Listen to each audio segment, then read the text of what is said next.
आपके बारे में कुछ लिखा हुआ है ऋषि मुनियों ने। ऋषि का मतलब होता है सीयर ऑफ द ट्रूथ। जो सच को देख रहे थे उन्होंने कुछ लिखा है। सच किसका? आपका। तो अगर इस तरह की नॉलेज में आपका इंटरेस्ट है, इस तरह के सेशन में आप लोगों का इंटरेस्ट है, तो आप आ सकते हैं उस कैंप में। इसके लिए आपको आने वाले टाइम में कुछ सेशंस होने वाले हैं जिसका कि नाम होगा 5 डे वेदांता मेडिटेशन कैंप। आप में से कितने लोग हैं जो उसमें आने में इंटरेस्टेड हैं 5 दिन के लिए? सब आ जाएंगे? काम धंधा नहीं है क्या कुछ भी? तो मैं अभी थोड़ी देर में आपको बताता हूं कि उस कैंप में अगर आप आना चाहते हैं तो आपको क्या करना है, या वो लोग जो वीडियो में देख रहे हैं अगर उस कैंप में आना चाहते हैं तो उनको क्या करना है।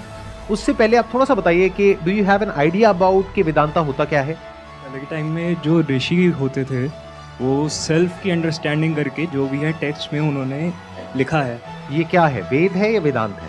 अब वेदों में जो लिखा है, देखिए वेद का मतलब होता है knowledge of mathematics, knowledge of diseases, knowledge of this universe, knowledge of the world, उसको बोलते हैं वेद। अब ज्ञान 2 तरीके का होता है। एक है दुनिया का जिसको साइंटिफिक नॉलेज बोलते हैं, उसको पहले के जमाने में वेद बोलते थे। और एक है Vedanta, the highest knowledge available in the Vedas, जिसको आत्मज्ञान बोलते हैं। इनफैक्ट अगर आप उपनिषद को पढ़ेंगे तो उसमें विद्या और अविद्या की बात करी गई है, ज्ञान और अज्ञान की बात करी गई है। जिसको हम ज्ञान समझते हैं उपनिषद उसको ज्ञान नहीं बोलते। आत्मा से रिलेटेड जो ज्ञान है वो ज्ञान है, और जो भी आत्मा से रिलेटेड यानी मुझसे रिलेटेड, आत्मा मतलब कोई भूत प्रेत नहीं, आत्मा मतलब मैं, नॉलेज ऑफ द सेल्फ, उसी को ज्ञान बोलते हैं। और जो भी knowledge of something that is not the self, that is not आत्मज्ञान।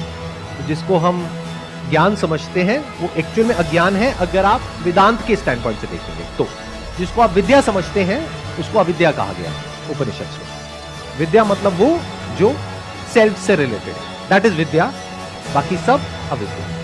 इसका मतलब ये नहीं है कि अविद्या का कोई यूज नहीं है। Avidya is useful to survive in this world, to live a comfortable life, to make money, उस सबके लिए जरूरी है। लेकिन वहां पर कहीं पर भी सेल्फ की बात नहीं होती, आत्मा की बात नहीं होती। तो इन अ नटशेल वेदांत मतलब क्या? आत्मज्ञान। और उसके एक स्टेप और आगे बढ़े तो आत्मबोध। जैसे एक है मैं किसी चीज के बारे में थ्योरेटिकली आपसे बात कर रहा हूं, तो वो उसकी नॉलेज हो गई, और जब उस चीज का एक्सपीरियंस हो गया आपको तो कह सकते हैं आपको उसका बोध हो गया। जैसे एक है पानी का ज्ञान, एक है पानी का बोध। वो कब पता लगेगा? जब पानी को पियोगे। तो इस मेडिटेशन कैंप में यही होने वाला है। आप लोग अपने बारे में समझने की कोशिश करोगे through some spiritual text like Upanishads. उसमें हिंदी ट्रांसलेशन होगी, उसको पढ़ोगे, पढ़ करके उसके ऊपर मेडिटेट करोगे। मेडिटेट करना मतलब क्या?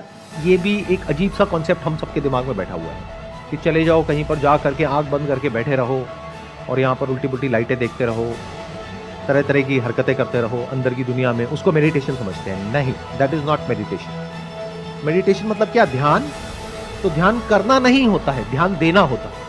ध्यान करने की चीज नहीं है, ध्यान देने की चीज है। मतलब आप पहली बार लाइफ में ध्यान दोगे, उपनिषद है उसमें क्या कहा जा रहा है, उसमें आपके बारे में बात करी जा रही है, जो आप एक्चुअल में हो उसके बारे में, वो नहीं जो खुद को समझते थे।